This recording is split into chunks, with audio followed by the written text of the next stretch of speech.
Let me just say from the beginning that I absolutely love my freeze dryers. I love the versatility of how many different things I can freeze dry and how easy it makes preserving the harvest.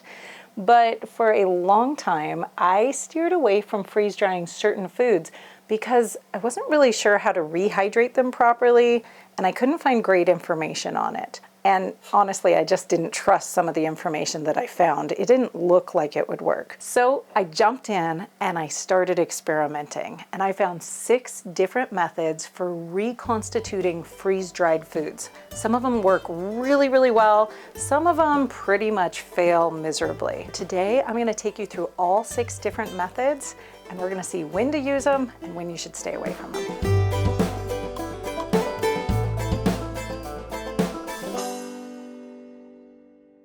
Hey, I'm Carolyn. My husband Josh and I are the creators behind the popular blog, YouTube channel, and class platform called Homesteading Family. I'm also the author of the soon-to-be-released freeze-drying book called Freeze Drying the Harvest. It should be out this fall. If you want to know more about Homesteading Family or the freeze-drying book, make sure you check us out at homesteadingfamily.com. I absolutely love freeze-drying. So when Angela from the Inquisitive Farmwife invited me to participate in this YouTube collaboration where 27 different creators are making videos throughout the month of February all about freeze drying, I knew I wanted to be part. So thank you, Angela, for arranging this great collaboration. Make sure you go ahead and go check out all the other videos in this collaboration.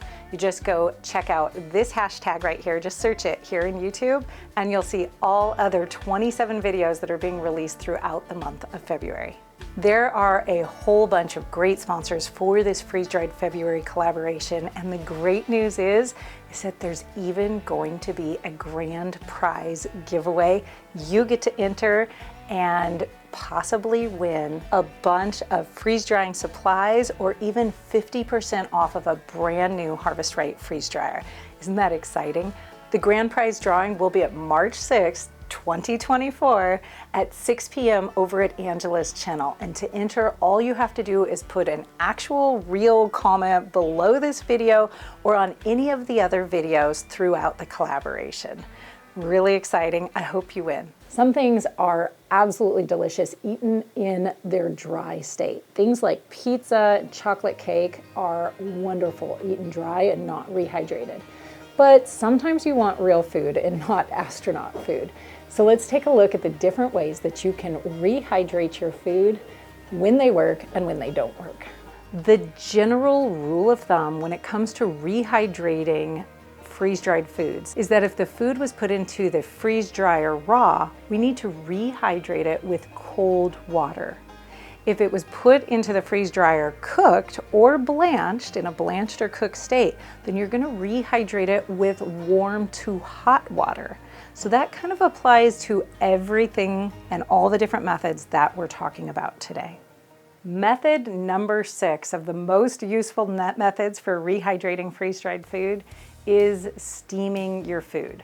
The concept is that you create a steamer either in something like a multi-cooker or instant pot or in a good old-fashioned double boiler steamer, and you put your food in there and it slowly rehydrates it with steam. Personally, I have not had any success whatsoever with this method at all, and I've tried multiple different things. Now, I found a lot of articles out there that tell you how to steam refresh your freeze-dried food, but anything that I've actually tried has failed miserably. This lasagna has been steaming for about 20 minutes, and it looks exactly like all the other lasagnas I've tried to steam. It's kind of burnt on the top and has a very spongy, different texture. Sure, it's technically kind of rehydrated because it's not crunchy anymore, but I don't think I could even take a bite out of that. It doesn't look appetizing. It sure isn't gonna taste appetizing. So from my personal experience, this method is not worth the time it takes to do it. Method number 5 of rehydrating your freeze-dried food is wrapping it up with a paper towel that has been dampened and placing it into a bag or any other airtight container and refrigerating that food for a certain amount of time. these directions may work for certain foods, but I've found them not reliable. Here are some chicken Caesar wraps that I freeze dried according to a popular recipe book on freeze drying. They are, you can see, entirely freeze dried. Everything in them is completely crispy and they still snap. So what I did is went ahead and wrapped them up with a wet paper towel and stuck them into a bag. I also put one in just next to the wet paper towel so we could see what it did. The directions in the book said that it should only take about 20 minutes to fully rehydrate this. I didn't believe it to begin with, and I was right. This is about 2 hours later, and you can see that the tortilla itself on the outside is kind of slimy, but even the tortilla is not all the way rehydrated. I can just crunch the whole thing apart and it's completely dry on the inside. The wrap that I put next to the wet paper towel is actually completely unrehydrated. It completely will crumble. I do not think that this is a viable method for anything that is at all thick like this, regardless of what the recipe books say. I have not been able to recreate success in rehydrating in any way with this method. Let's look at another thing that I just tried. Here's a slice of chocolate cake that I went ahead and freeze dried, and then I wrapped it up in a towel, a wet towel, and put it in the refrigerator. Now again, this has been in there for a couple of hours, and you can see that it does have a little bit of softness, but most of it is completely solid and rock hard. In another experiment I did, I actually left it in the refrigerator for up to a week with a perpetually damp paper towel, and at no point did the entire cake rehydrate. It just did not happen. The one place where the wrap it up in a wet paper towel might work is in something really thin and non-sweet. This is like a bread product, like a slice of bread. This has also been wrapped in a paper towel for about 2 hours, and it is starting to really nicely hydrate. This is going to take a much longer amount of time. This is going to need to be in the refrigerator for at least overnight to thoroughly rehydrate. Things like bread slices or tortillas actually can rehydrate with this method quite well, and you can end up with something that is almost exactly like toasted fresh. It'll never be quite like fresh again. It won't quite have that same texture, but it will still have a little bit of crispiness, almost like a piece of toast. So for something like this, the wrap it up in a wet paper towel method will actually work. The fourth most useful method of reconstituting freeze-dried food is the spraying method. Now this method works really well when you have delicate foods that don't require a lot of water to rehydrate, but you want to have them turn out in really good shape. In other words, you want them to be really pretty when you're done. Something like berries, like these raspberries, or mushroom slices, like these right here, or even fresh herbs that have been freeze-dried. Something like this cilantro right here. Most of the time, you'd probably just throw these foods right into whatever you were using them for. But occasionally you want them as a garnish, or you want them to turn out looking nicely. And that's where your spray bottle comes in handy. Because all these foods are raw, we've got to remember we're using cold water in our spray bottle. If you were doing the same thing with something that was cooked, that you really needed to be delicate with, then you'd be using hot water in your spray bottle. Make sure when you use this method that you are working with a food grade spray bottle. And in this, you're just going to lightly spray the food and give it a moment to rehydrate. Some foods will rehydrate almost instantly, and others will take a few minutes, and then you'll have to check it again and spray it again, maybe move it around, get it from a different angle. But this is really for fussy rehydrating. Okay, you can see these mushrooms are almost completely rehydrated already. See, they're nice and getting soft. It does not take much to rehydrate a mushroom. And I'm going to just let them suck up the residual water and give them a quick little spray over the top. And in just a minute, these are going to be reconstituted and they're going to look pretty much like they were when they're fresh. This cilantro is going to be good to sprinkle over the top of a taco salad, maybe over the top of a bowl of pho. However you like to use your cilantro as a garnish, this is pretty much ready right there. It's just gonna take another about 30 seconds to fully rehydrate. Now these berries, of course, are a little bit thicker, so we're gonna need to work with them a little bit more. And I'm gonna continue to kind of spray them down and then give them a few minutes to rehydrate, and then spray them down if they need it, and then give them a few minutes to rehydrate. And they're going to rehydrate and look just like fresh raspberries that just came out of the garden, and they are going to be absolutely amazing. The third most useful method of rehydrating your freeze-dried food is the cooking method. In this method, we're gonna actually use hot water, and we're gonna put our ingredients right on into the hot water and let it all cook and simmer together for a few minutes. This method is only appropriate for things that have already been cooked in the most case. Remember, cooked food gets rehydrated with warm or hot water. And so that's exactly what we're going to be using here. So today we have a beef broth powder that I freeze dried, a stir fry vegetable medley that came straight out of my garden. I went ahead and cooked it all up, stir fried it really quickly in a pan, and then freeze dried it that way.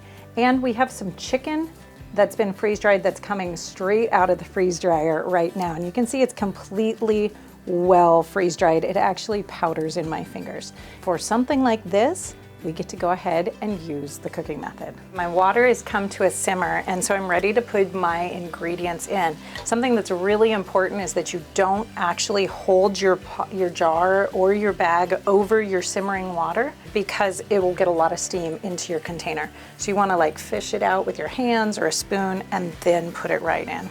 And this is that beef broth. Now this is a great method for a really quick and easy meal, especially if you have a bunch of stuff from your garden that you freeze dried in a cooked form that you can quickly freeze dry. In go the vegetables, and you can see those are rehydrating almost instantly because they're already cooked. And the same thing for a quick bit of chicken. I'm just gonna give that a quick stir, and we're gonna let this cook together for a couple of minutes, and we're gonna have a really quick and easy chicken vegetable soup. This method is also really good if you want to quick rehydrate something like chili or soup that's already been prepared, like a cream soup. You can use this exact method for that too. It's a good way to go. The second most useful rehydration method, the one that we use in our house almost the most, is the soaking method. Now this method is appropriate for things that are raw. These went in completely raw, just snapped from the garden.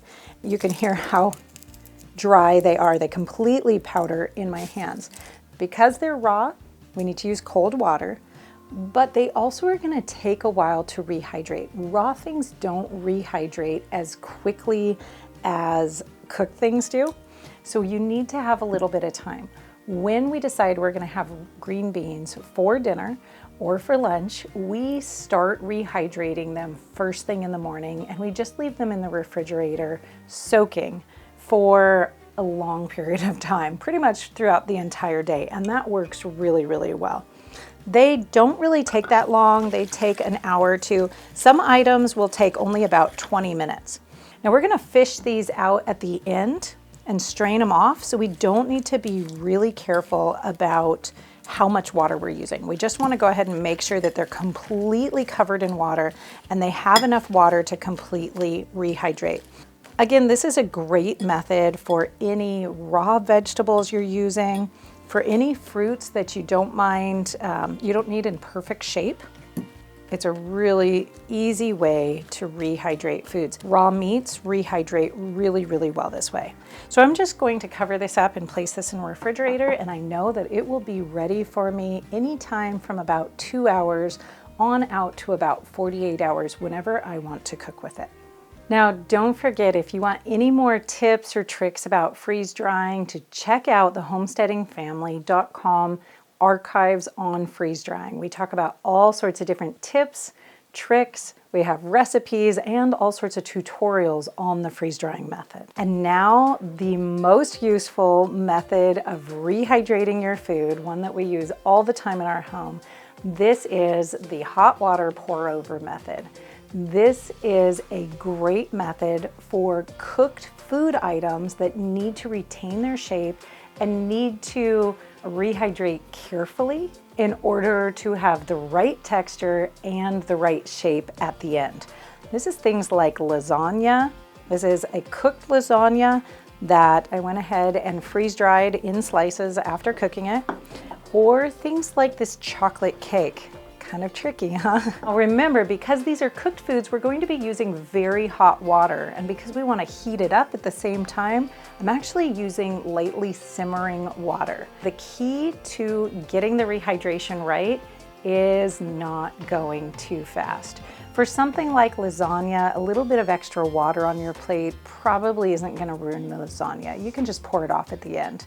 But over rehydrating something like chocolate cake is just gonna turn it into a chocolate mush, and it's not gonna be good. So make sure you take your time and rehydrate slowly, little bits at a time. When you start with something, you wanna aim for pouring on about 1/3 of its volume in water. You can see that this lasagna is literally sucking this water right up as I pour. And when I see it not sucking up water quite so quickly, I'm gonna go ahead and stop and give it a minute. Kind of the same thing with this chocolate cake. I'm just gonna drizzle it on very lightly, making sure I get all the different parts, and you can see we're just absorbing it right up.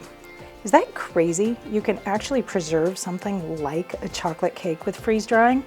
I just think that's absolutely wild. No other preserving method gives you that flexibility. Now I come back here and I see my freeze-dried lasagna has completely sucked up all of the liquid, and I know I haven't gotten quite enough on there just because of experience. You'll learn too when you keep trying. So I'm gonna come back and I'm gonna add a little bit more to it. You have to be patient with the process. You can't rush it. In fact, something like this lasagna can take about 20 minutes to fully rehydrate. A great thing to do is to go ahead and cover it with foil in between moments. Once you get it to where water's standing on the surface, you can cover it with foil and come back in about 5 minutes, check it out, add a little bit more water if necessary. Here, you can see that this cake is actually starting to rehydrate really nicely, but it's not quite there yet. I'm just gonna add a little bit more. This was a cream cheese frosting. It's a high-fat frosting, so I know it's not gonna last long on the shelf. This was only freeze-dried about 3 weeks ago. Something that has this high of fat and sugar, I'm gonna make sure I don't keep on the shelf for very long. But I also know that with that amount of sugar and that amount of fat, it's gonna take a little bit longer to rehydrate. So I wanna make sure I'm focusing on these areas around the edge. If you were making freeze-dried lasagna and you wanted to feed your entire family a slice of lasagna, you could just put these into a casserole pan and do this exact same thing with a lot of them in a larger casserole pan, and then cover that entire pan with a foil while you're waiting for it to rehydrate. You can even take that entire pan and slide it into the oven just to keep things nice and toasty hot, and add just a slight bit of steaming to the process. All right, I'm gonna give this a few minutes for it to suck up the rest of that water, and then we'll take a look.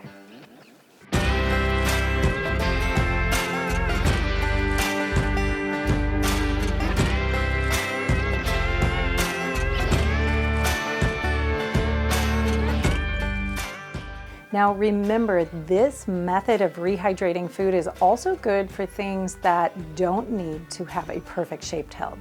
Things like chili, or you could have broken up this lasagna and thrown it in a bowl and poured some water right over it and done the exact same thing. It would still have tasted great. So just about any cooked foods can be rehydrated with this method. They just may not always end up absolutely pretty. Okay, let's check it out. These have only been sitting here for about 10 minutes rehydrating, so not a very long time. They could have gone for quite a bit longer, but let's see where they're at right now. Okay, cutting into that lasagna. You can see it's still a little hard right in the middle. It might need just a little bit more water and a little bit of time, but it's nice and warm. Oh, and you can see it's soft. Those noodles are great. Oh, maybe just 5 more minutes sitting there. You would never know that that was freeze dried. That tastes absolutely just like fresh lasagna. Oh my goodness, the texture even on the parts on the edge that are fully rehydrated already, it's just absolutely like fresh lasagna. Okay, let's check out the chocolate cake. Now I can feel that I've got a few parts that right here on the edge that are still a little bit hard. They could have maybe used another minute, but look at this part right here where it's already rehydrated. Like, look at that, you guys. That is just like a cake texture. Totally normal. Oh my goodness. And it tastes so good. The texture is amazing. So there you guys have it. I mean, this is just as simple of a method as you can get. You can keep something like chocolate cake or lasagna on your shelf for months, and it's absolutely amazing. Hey, don't forget to check out the other videos in this collaboration. Just search hashtag freeze-dried-February, all one word, and you'll find all of them. And enjoy your freeze dryers.